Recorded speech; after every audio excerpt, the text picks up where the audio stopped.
Hi, and thank you so much for clicking play. Now let's talk about Sierra Leone. Geographically speaking, Sierra Leone is one of the most beautiful nations on the globe. On the African continent, they have some of the most beautiful beaches. But ever since I was a kid, all I ever had, I'm a Kenyan, I grew up in Nairobi, and all I ever had about Sierra Leone is bloodshed, war, hunger, famine, people dying. Like, there's always been such horror stories coming out of that part of the world. And of course, while you're growing up, you don't really understand how the world is ran, what is really going on. You just believe everything that you read in the newspapers, everything that you watch on CNN and BBC, only for you to grow up and start asking questions. And you know that the West does not like any African who asks questions. So why has Sierra Leone always been at war? From the time I was a child, I was born 89, and I think one of the biggest conflicts they had was between 91 and 2002 or 2001. You can fact check me. This is the country that had Charles Taylor, very corrupt guy.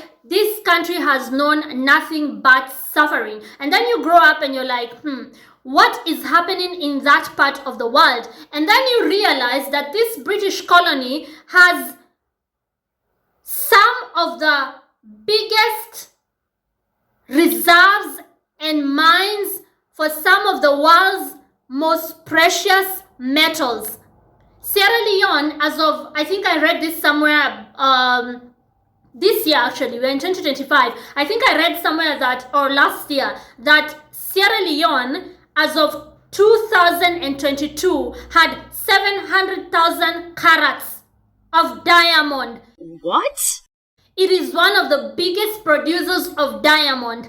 Once you know how the world is ran, once you know what the West has been doing on the African continent to date, it all starts to make sense why they always had puppet leaders and why they had to just keep that country at war. Because these people, these monsters, these evil people can only loot a country when there is war, when there is chaos. They do not do very well where there is peace, loving, understanding, and people are united, people are awake, people are educated, people are godly. They don't do very well in such environments. They would rather that there is chaos, there is suffering, because this is the perfect distraction for them to steal. Once you grow up and you start wondering, by the way, why would such a beautiful country with so much resources and minerals and wealth, natural wealth, why would they be one of the poorest nations on earth?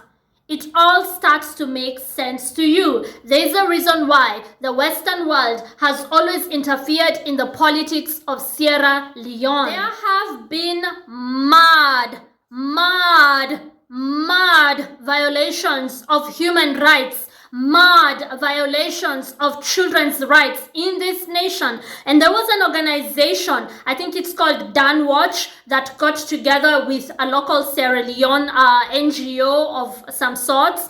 You can just go and research this, check it out on the internet. And they came out with reports of how the country has been looted by Western powers. And they said that if Sierra Leone was to be left to manage itself, back then in the early 2000s, they would be making 600 million euros. 600 million euros annually if they had the rights to do their own mining, because they found out that there've been organizations from outside of Africa that get contracted and do not pay taxes. And that a lot of the mining companies are not, the checks and balances are not up to date, and that they've been using corrupt leaders, they've been funding elections, making sure that whoever gets elected or whoever is a leader of a region where they need minerals is somebody who is on their payroll. This is stuff that you can actually just go and check out. Start on Google, just Google Dan Watch Sierra Leone and read the findings. Something else that I wanted to share on this video in regards to this nation that has been looted for the longest time ever. It's a former British colony. Now, between 1900, I'm reading you a report verbatim, and this is by it's a geopolitical article, and it's by Medium. Okay, so I was just reading, I was doing research on something, and I came across this paragraph which I thought, let me just read this out loud, because this is the information that, Western media would rather just, bury, because they know this is their gold mine, this is their diamond mine, this is where they can exploit the people. And today, Africans, we are waking up and we are asking questions. Now, we know that during the colonial period, this is when the looting of Sierra Leone began. Between 1900 and 1918, the annual value of exports, generally through Freetown, rose from £360,000 to £1.5 million. We are talking about 1900s. We are talking about millions of pounds in the 1900s. The annual value of imports grew even more, from £50,000 to £1.7 million. In 1896, are you hearing these dates? I mean, this is crazy stuff. That's why I'm telling you, Africa does not need Europe. It is Europe that needs Africa. Africa is way richer than all these European countries combined. One country in Africa can produce so much than any country on the European globe. Put them all together and then compare it to what countries such as Sierra Leone have in terms of diamond. Compare it to what countries such as Congo have. I mean, we are sitting on gold mines. We are so rich that if we were not so mismanaged, if they had not used force to steal, we would not even, they are the ones who would be refugees in our nations and not the other way around. By African people being the welcoming, hospitable people that we've always been, African people being the people who was, we were like, okay, let's come through for Europe, right, during the Renaissance. If you know the history of Mansa Musa, if you know what happened when Europe was going through its dark ages, African kings coming to the rescue of Europe, we thought that they would do the same for us. We didn't think that they would just turn around and stab us in the back. And you know how it is on the African continent. Happy-go-lucky people. The weather is great. We have some of the most beautiful beaches, even in Kenya on the East African coastline, Indian Ocean, very beautiful beaches. We're people who like to take it easy and chill, and they took advantage of that. And this is getting exposed every single day. In 1896, 20,000 tons of palm kernel were exported. 1936, 85,000 tons exported. Similar things happened with cacao, coffee, ginger. Like these people, piassava, they were just taking this stuff like it's theirs, and then paying no taxes and building their continent. I have mentioned this before in a past video. After the Second World War, 45, America gave Europe $10 billion.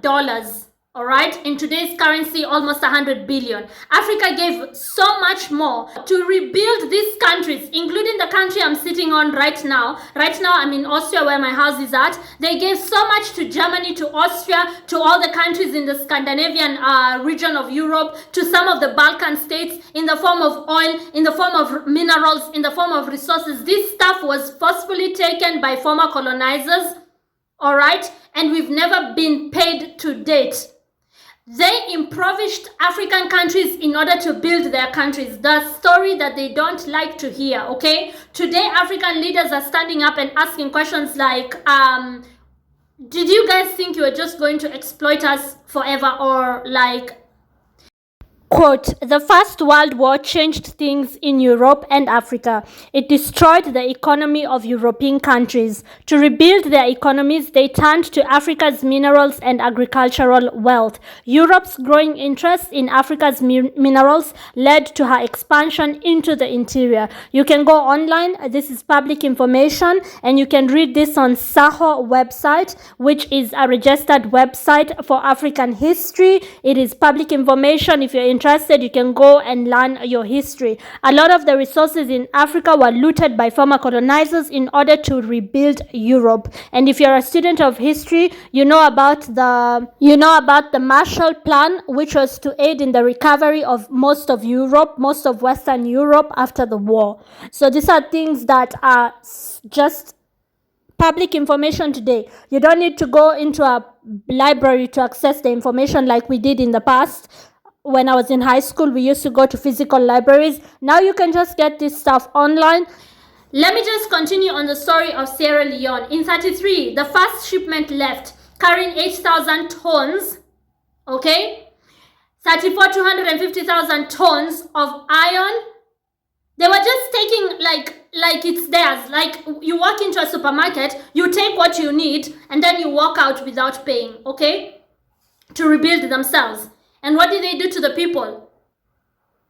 What did they do to the African people? The history that they don't like us to revisit. They murdered women and children in front of their fathers. They slave traded the people. And after that, they colonized the countries. They had guns. They had guns at a time when Africans did not need guns, and they took full advantage of those guns. On the same research, let me just read you food for thought, something to think about. Very interesting statement on this research paper. Quote, colonialism did not create a capital owning and factory owning class amongst Africans. That is a fact.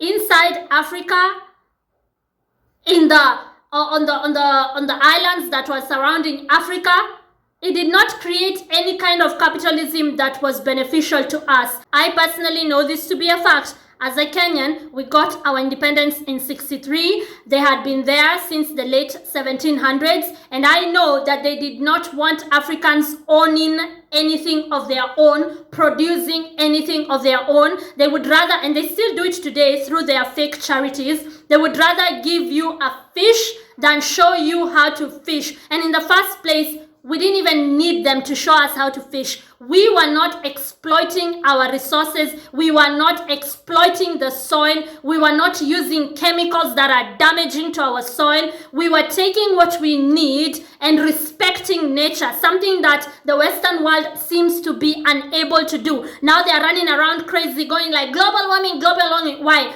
Mother Nature is fighting back. They have never understood the concept of just taking what you need and not being greedy.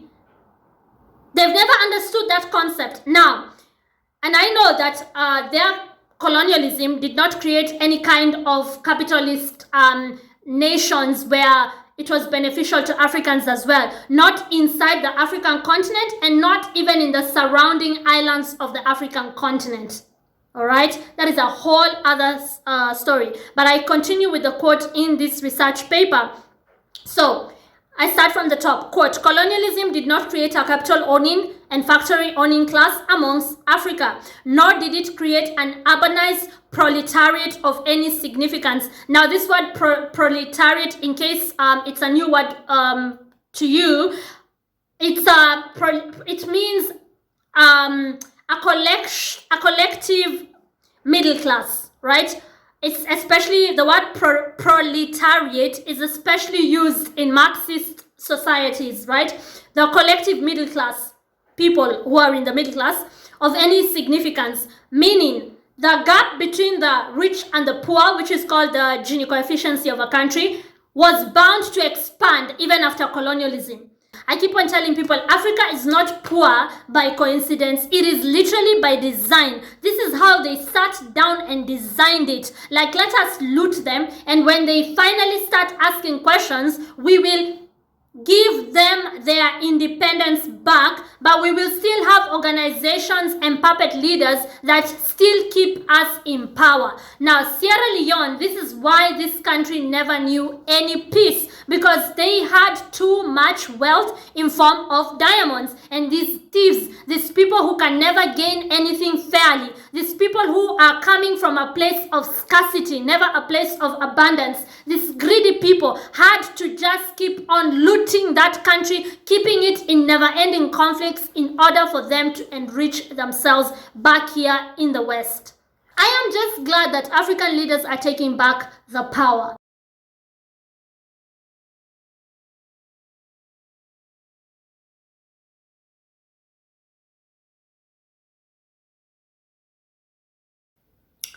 Unbelievable stuff. Like, this is the world we currently live in. Food for thought for you. Anyways, if there's anything you liked or saw that you appreciated on this video, if you're a seeker of truth, if you're somebody who does not mind being challenged, at least intellectually, then this is the channel for you. Do consider subscribing. Thank you so much for watching. My name's Elizabeth Irungu. Ciao.